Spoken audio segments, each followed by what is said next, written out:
Hello बच्चों, आज मैं आपको थोड़ा सा मैनेजमेंट के बारे में बताऊंगी। और टॉपिक सिर्फ यही नहीं रहेगा कि मैनेजमेंट जो है अगर मैं करा रही हूँ आपको तो ये हरियाणा बोर्ड के स्टूडेंट्स के लिए है या सीबीएसई के लिए है या आईसीएसई के लिए। ये जो टॉपिक रहता है मैनेजमेंट, कोई भी बोर्ड है हमारा, टॉपिक हमारा सेम ही रहता है, मैनेजमेंट का मीनिंग सेम ही रहता है।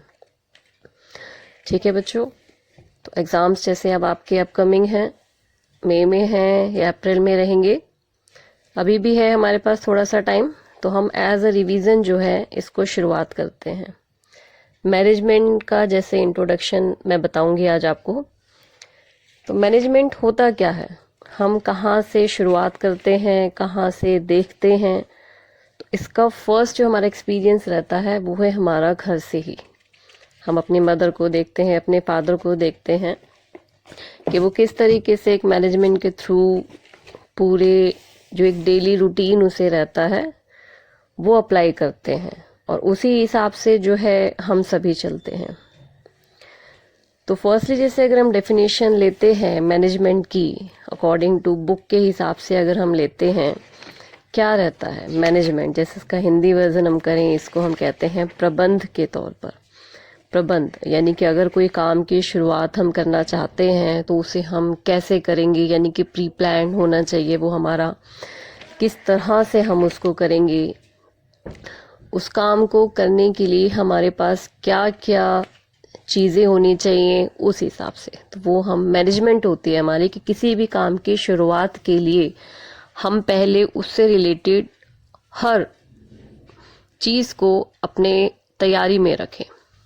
तो हम अकॉर्डिंग टू, जैसे आप कॉमर्स स्टूडेंट्स हैं उसके हिसाब से लेकर चलते हैं मैनेजमेंट। जैसे हमारे जितने भी कॉमर्स रिलेटेड वो रहते हैं तो उसी में से एक है हमारे, जैसे हारोल्ड कुंट्स हैं, तो उन्होंने जैसे हमें बताई है मैनेजमेंट की डेफिनेशन कि management is the art of getting things done through others and with formally organised group.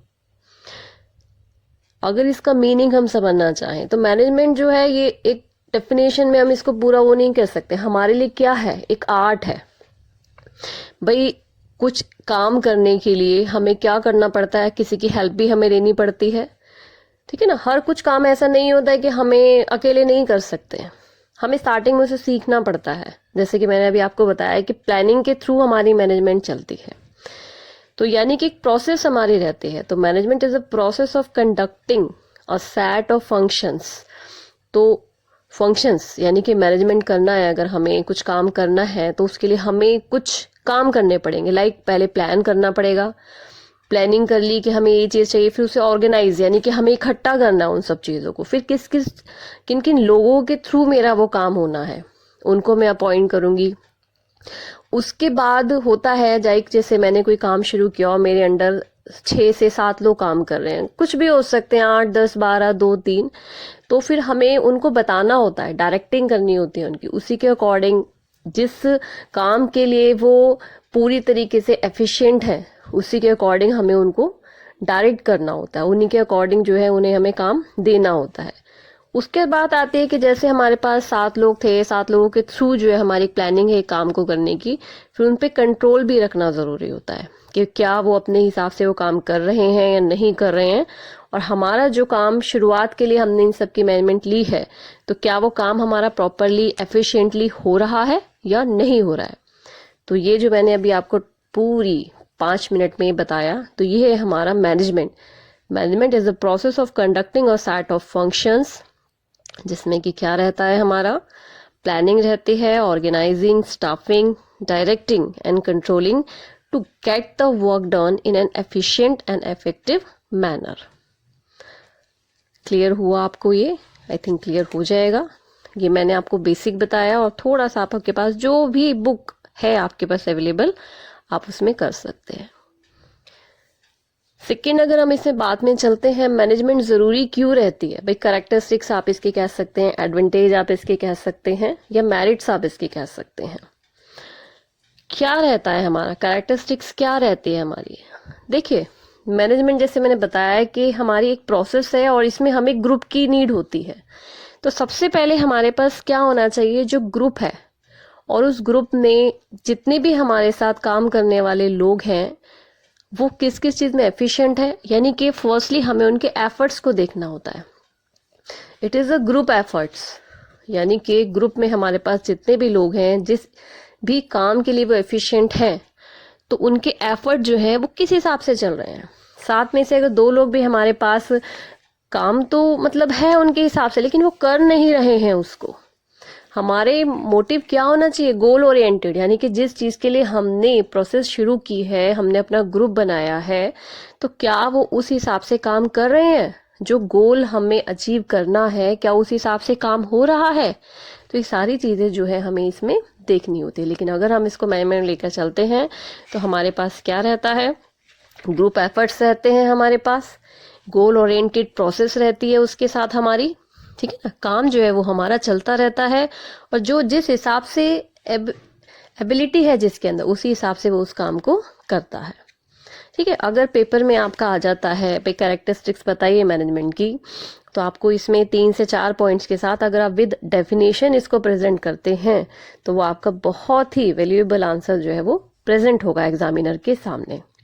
आप नॉर्मल चाहे आपसे मेरिट्स पूछी जाए, एडवांटेज पूछी जाए, क्वेश्चन में नॉर्मली पूछा गया है भाई कैरेक्टरिस्टिक्स बताइए मैनेजमेंट की, तो आप डायरेक्ट उसको आंसर को वैसे ही ना स्टार्ट करके आप फर्स्टली मैनेजमेंट की डेफिनेशन उन्हें बताएं, मीनिंग जो है वो उसका बताएं, उसके बाद आप अपनी कैरेक्टरिस्टिक्स जो है वो एग्जामिनर के सामने प्रेजेंट करें, तो आपका आंसर जो है वो बहुत अच्छा बनकर आएगा, ठीक है स्टूडेंट। इसके बाद अगर हम इसी में लेके चलते हैं इंट्रोडक्शन में मैनेजमेंट की, तो हमारे सामने आता है ऑब्जेक्टिव्स। ऑब्जेक्टिव्स अभी आप जैसे आप लोगों के एग्जाम्स आने वाले हैं कुछ 1-2 महीने बाद, तो आपसे पूछा जाए भाई बच्चों क्या ऑब्जेक्टिव है आपका, तो आप क्या कहेंगे। हर स्टूडेंट की अपनी अपनी वो है, हर तरीके का स्टूडेंट है, ठीक है ना। बहुत अच्छे पढ़ने वाले भी हैं, एवरेज स्टूडेंट भी हैं, और कुछ ऐसे ही हैं जो मैं 2-4 दिन पहले ही बुक को खोल कर बैठेंगे। तो हर किसी का अपना अपना ऑब्जेक्टिव है। जो बहुत ब्रिलियंट स्टूडेंट है उसने मेरे ख्याल से स्टार्टिंग से ही 2020 से ही शुरुआत कर दी होगी।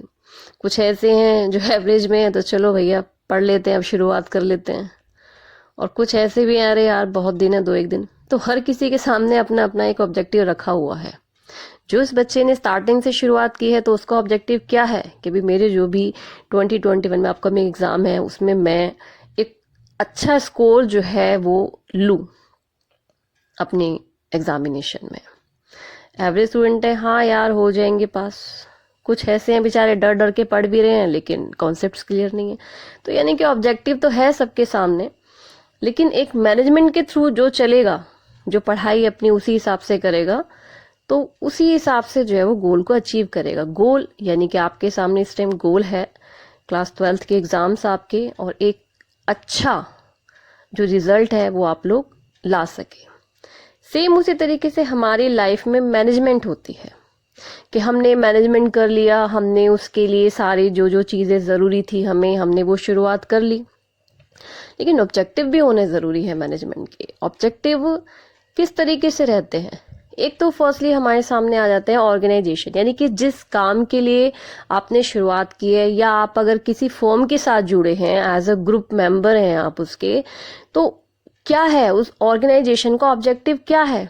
ऑब्वियसली जो गोल हम सबके सामने उसने रखा है ऑर्गेनाइजेशन ने, वही उसका भी है कि वो उसको जो है अच्छे से भाई कंप्लीट करें, अच्छा वो रहे परफॉर्मेंस हमारी।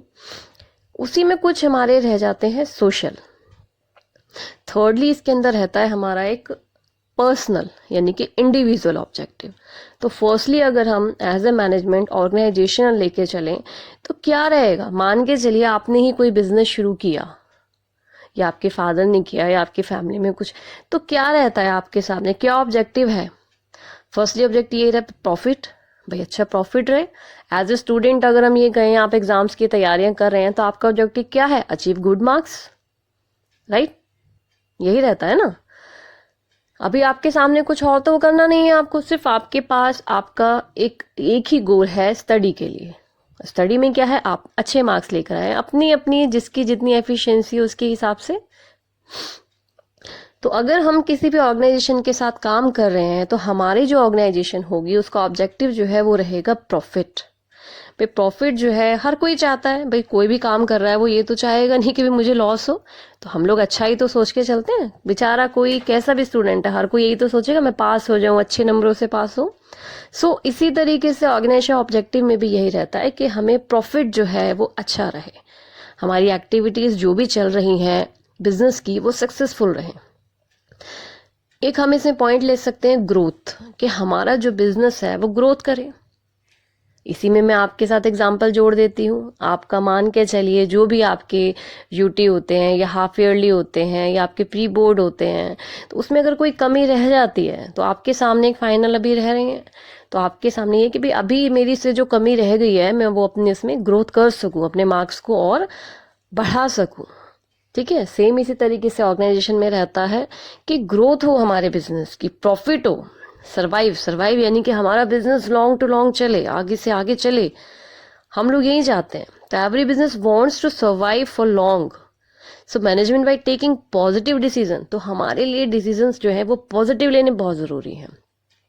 हमारे जो ग्रुप मेंबर्स हैं हम उनको इस तरीके से मोटिवेट करें कि वो ऑर्गेनाइजेशन के लिए अच्छे से अच्छा काम करें, अपने अच्छे से एफर्ट्स डालें इसके अंदर। ठीक है, तो ये हमारे होते हैं ऑर्गेनाइजेशनल ऑब्जेक्टिव। सेकंड, जैसे मैंने अभी आपको इसे बताया था सोशल, तो सोशल जैसे कि अभी आगे आपका सामाजिक होना कि यानी कि हमारी आसपास सोसाइटी जिससे हम कह सकते हैं। अब आप ये कहेंगे कि मैनेजमेंट अगर हम बिजनेस कर रहे हैं तो उससे सोसाइटी का क्या मतलब है, भी हमारा अपना बिजनेस है, हमारा अपना गोल है। नो, अगर हम किसी भी ऑर्गेनाइजेशन से जुड़े हुए हैं तो हमारा सोशल ऑब्जेक्टिव जो है वो बहुत जरूरी होता है। तो इसके लिए अगर हम इसको एक डिफाइन करना चाहें, डेफिनेशन इसकी कहना चाहें सोशल ऑब्जेक्टिव की, तो it refers to the consideration of the interest of the society during managerial activities.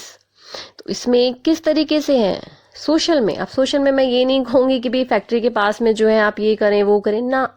Social objectives में ये रहता है इसमें कि आपके अंडर जो काम करने वाले जो एम्प्लॉयज हैं उनको क्या करना है, to make available employment opportunities, कि आप इस तरीके से ऑर्गेनाइजेशन अपनी वो करें, आप अपनी ग्रोथ इस तरीके से रखें कि आप अपनी सोसाइटी में ज्यादा से ज्यादा लोगों को एम्प्लॉयमेंट दे सकें, एम्प्लॉय जो है उनको बना सके अपने, मतलब अपॉर्चुनिटीज इस तरीके से निकालें आप।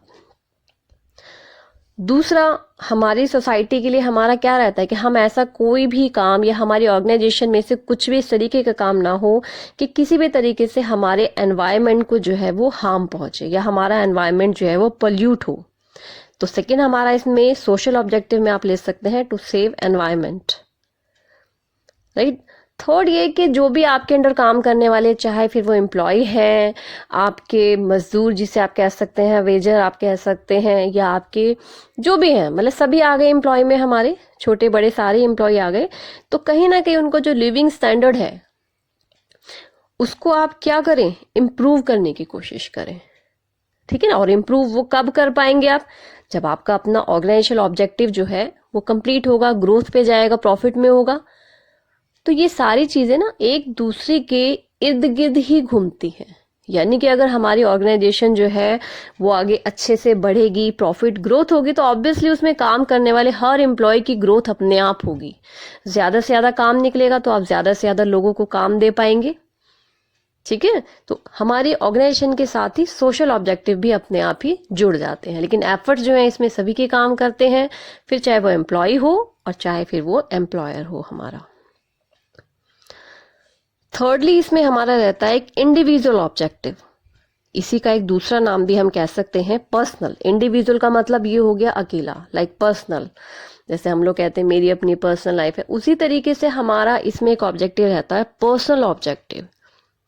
अब पर्सनल ऑब्जेक्टिव किस तरीके से रह जाएगा इसमें, तो इसको अगर हम डिफाइन करना चाहें, एक लाइन की डिफिनेशन में हम करना चाहें, it refers to ascertainment of the objective in refers to employees. अब एम्प्लॉयज जो है वो हमारी किस तरीके से रहती है, इनिशिएटिव रहते हैं हमारे, एम्पैथेमिक रहते हैं हमारे रिसोर्स, तो special attention needs to the given towards its feeling, मतलब हम कुछ ऐसा काम ना करें कि हमारे एम्प्लॉयज़ को जो है एक तो बहुत सेफ गार्ड में उसमें रह रहा है, दूसरे को एक ऐसी फीलिंग रह रही है कि उसको जॉब से निकाला जा सकता है। नहीं, तो कंपनी का यानी कि कोई भी ऑर्गेनाइजेशन है उसका ये गोल या ये ऑब्जेक्टिव रहना चाहिए कि हर एम्प्लॉय जो है वो सेटिस्फाई रहे।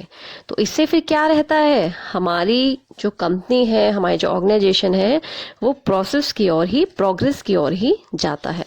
इसमें लीप्स और बाउंड जैसी ऐसी कोई चीज़ नहीं रहती है। लीप यानी कि कोई फासले ना हो एम्प्लॉय और एम्प्लॉयर के बीच में, बाउंड ना करें, हम किसी को फोर्स ना करें, हम जो काम जिस तरीके से जो जिसके लिए एबल है हम उसी के हिसाब से उसको काम दें। अगर हम इस तरीके से रहते हैं तो हमारा ऑब्जेक्टिव जो मैनेजमेंट से रिलेटेड रहता है तो क्या रहेगा, हमें बीच बीच में, अब जैसे हम पर्सनल इंडिविजुअल में कोई काम बहुत अच्छा कर रहा है तो हम इसे एक छोटा सा रेनुमरेशन भी दे सकते हैं।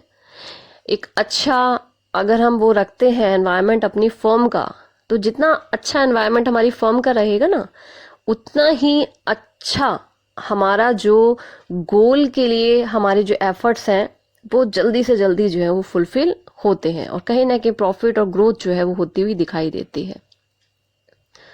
ये हमारे ऑब्जेक्टिव थे। इसी में ये इम्पोर्टेंस में हम ये नहीं कह सकते हैं कि सिमिलर है ऑब्जेक्टिव और इम्पोर्टेंस, लेकिन कहीं ना कहीं एक दूसरे से टच करते हुए होते हैं। ये भाई ऑब्जेक्टिव क्या है, यानी कि उद्देश्य हमारे क्या है कि हम मैनेजमेंट क्यों कर रहे हैं, हमारे क्या उद्देश्य। इम्पोर्टेंस यानी कि अगर आपने मैनेजमेंट को अपनी फर्म में या अपनी लाइफ में पूरी तरीके से ढाल लिया है तो उसकी इम्पोर्टेंस क्या रहेगी।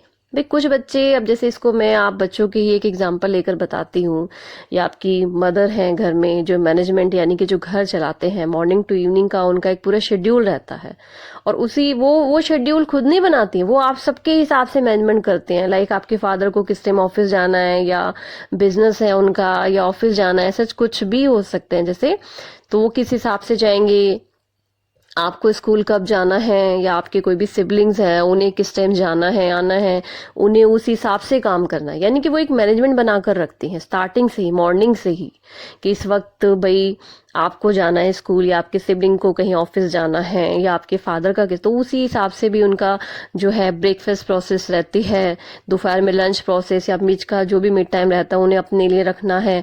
तो वो मैनेजमेंट के थ्रू उस काम को करती हैं। इंपॉर्टेंस उसकी अगर हम कहें कि क्या है, इंपॉर्टेंस ये कि आप सब लोग सभी अपने अपने जो भी आप लोगों का काम है, लाइक आपके फादर ऑफिस जा रहे हैं तो वो टाइम पर जा पाएंगे, उनको नाश्ता समय पर मिल पाएगा। आप स्कूल जा रहे हैं आ रहे हैं, आपका आने जाने के टाइम पे कुछ भी लंच बनाना है या ब्रेकफास्ट, ऐसा कुछ भी नाइट में क्या हुआ, तो वो पूरा उसमें चलते हैं, तभी आप लोगों की मैनेजमेंट भी आगे चल पाती है। यानी कि इंपॉर्टेंस क्या रही है आपकी मदर की, कि आपकी मदर ने स्टार्टिंग से ऐसे काम करना शुरू किया कि आप सब पूरा दिन का रूटीन आपका भी अच्छा रहे। तो इंपॉर्टेंस यही रही, यानी कि मदर ने मैनेजमेंट अच्छी की तो आप सभी का फुल डे जो है उसी हिसाब से आप आपके काम के हिसाब से चलेगा। सो इसी तरीके से अगर हम अपने ऑफिस में अपने ऑर्गेनाइजेशन में मैनेजमेंट लेकर चलते हैं तो उसका क्या रहेगा, हम लोग अपने जो ऑब्जेक्टिव हमने रखे हैं अपनी फर्म के, उन्हें हम क्या कर पाएंगे, अचीव कर पाएंगे। हमारे जो भी हमारे पास रिसोर्सेज हैं उस काम को करने के लिए, जो गोल हमने स्टार्टिंग में लिया था अपनी फर्म के लिए, उस काम को पूरा करने के लिए हम उनको यूटिलाइज कर पाएंगे। यानी कि जैसे दिन में 24 घंटे हैं आपके पास, हम ये नहीं कह रहे कि आप 24 के 24 घंटे पढ़ें, नहीं, आपको मैनेजमेंट करना है टाइम का। उस 24 घंटे में आपको खाना भी खाना है, घूमना भी है, आपको पढ़ाई भी करनी है, आपको टीवी भी देखना है, गेम भी खेलना है, लेकिन एक मैनेजमेंट के थ्रू। ये नहीं है कि खेल ही खेल रहे हैं 8-8 घंटे, खा ही खा रहे हैं या पढ़ ही पढ़ रहे हैं या टीवी देख रहे हैं, नहीं। आप खुद, आप 12th के स्टूडेंट हैं, आप भाई अगर मैनेजमेंट पढ़ रहे हैं यानी कि आप कॉमर्स स्टूडेंट हैं, आपको मैनेजमेंट ही तो सबसे पहले सीखनी है। अगर आपकी अपनी लाइफ में ही मैनेजमेंट आप लेकर नहीं चल रहे हैं तो फिर यानी कि आपके लिए सब्जेक्ट की जो स्टडी है ये बेकार है। आपने क्यों लिया है ये कॉमर्स सब्जेक्ट, क्यों लिया है? इसीलिए ना कि आप कहीं ना कहीं मैनेजमेंट की लाइन में आगे जाना चाह रहे हैं। अभी आप 12th स्टूडेंट हैं, अब आपकी हायर स्टडी जैसे शुरू हो जाएंगी। कोई बच्चा भी भाई कॉमर्स BCom 1 कर रहा है या कोई BCA कर रहा है या कोई BBA कर रहा है, और भी बहुत सारे कोर्सेज आ चुके हैं आजकल, लेकिन सभी में मैनेजमेंट अगर ली है तो यानी कि मैनेजमेंट आपको करके चलनी है, आज से ही, अभी से ही शुरुआत करनी है। तो आपके पास जो ये दिन के 24 घंटे हैं, आपको इनको यूटिलाइज करना है। आपके ऊपर कोई बॉन्ड नहीं कर रहा है, आपको कोई फोर्स नहीं कर रहा है ऐसे करो। सो सेम इसी तरीके से आप, अगर आपकी ऑर्गेनाइजेशन है, आपकी अपनी फर्म है, तो आपने गोल रखा, तो आपके पास जो रिसोर्सेज हैं आप उन्हें यूटिलाइज करें। वो यूटिलाइज आप कब कर पाएंगे? जब आप मैनेजमेंट के थ्रू काम करते हैं। तो मैनेजमेंट का यही एक सबसे बड़ा इम्पोर्टेंस है। ठीक है। दूसरा इम्पोर्टेंस में, अब देखिए आज की डेट में बहुत कंपटीशन है, हर चीज़ में कंपटीशन है। मुझे बताने की ज़रूरत नहीं है, मेरे से ज़्यादा बच्चे आप ही मुझे एग्जांपल दे देंगे। कंपटीशन बहुत सारे हैं, स्टडी में भी है कंपटीशन, बच्चों के गेमों में भी कंपटीशन रहता है, बहुत ज़्यादा बच्चे खेलते हैं, बेचारे स्ट्रेस में भी हो जाते हैं, ये करना है वो करना है, हर चीज़ में है। अगर आपसे पूछना चाहूँ मैं कि कंपटीशन और क्या क्या हो सकता है, आप देखिए हम तो बहुत छोटे उसमें हैं भाई, मैं आपको एक गाइडर के तौर पर ये बता रही हूँ। आपके लिए कंपटीशन क्या रहा है इस वक्त?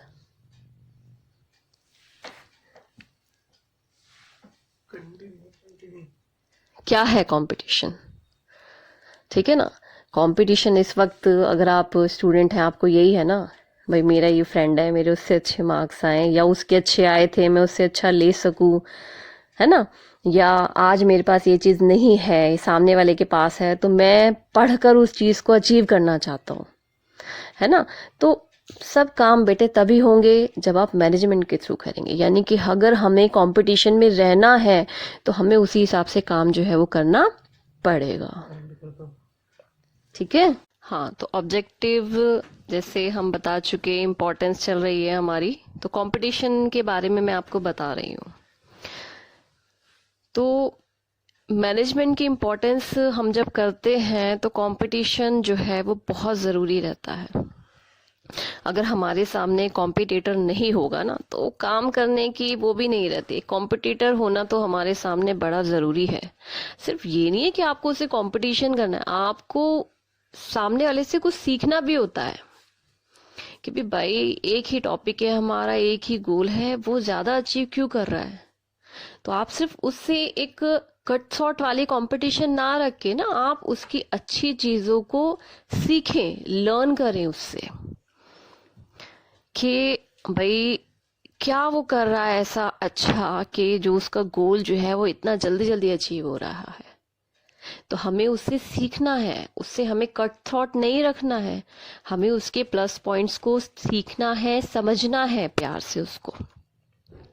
तो इसी तरीके से हमारा जो मैनेजमेंट में रहता है, एक कॉम्पिटिटिव एटमॉस्फेयर जो रहता है ऑर्गेनाइजेशन में, तो सिर्फ उससे क्या है कि हम अच्छी चीज़ें सीखें अपने कंपटीशन में रहने वाली चीज़ों से, और जो भी हमारा ऑर्गेनाइजेशन चाहे वो कस्टमर्स के लिए अगर कुछ बना रहा है तो हम बेस्ट क्वालिटी ऑफ गुड्स जो है वो बना पाएँ, और कम से कम यानी कि चीपेस्ट रेट में जो है मार्केट में अपने प्रोडक्ट को प्रेजेंट करें विद अ गुड क्वालिटी। ठीक है। तो इसके लिए जो भी हमारा मैनेजर होगा वो कैसा होना चाहिए? Clever, efficient, right. तो इससे हमारी जो ऑर्गेनाइजेशन है उसकी रेपुटेशन भी जो है बहुत अच्छी रहने वाली है।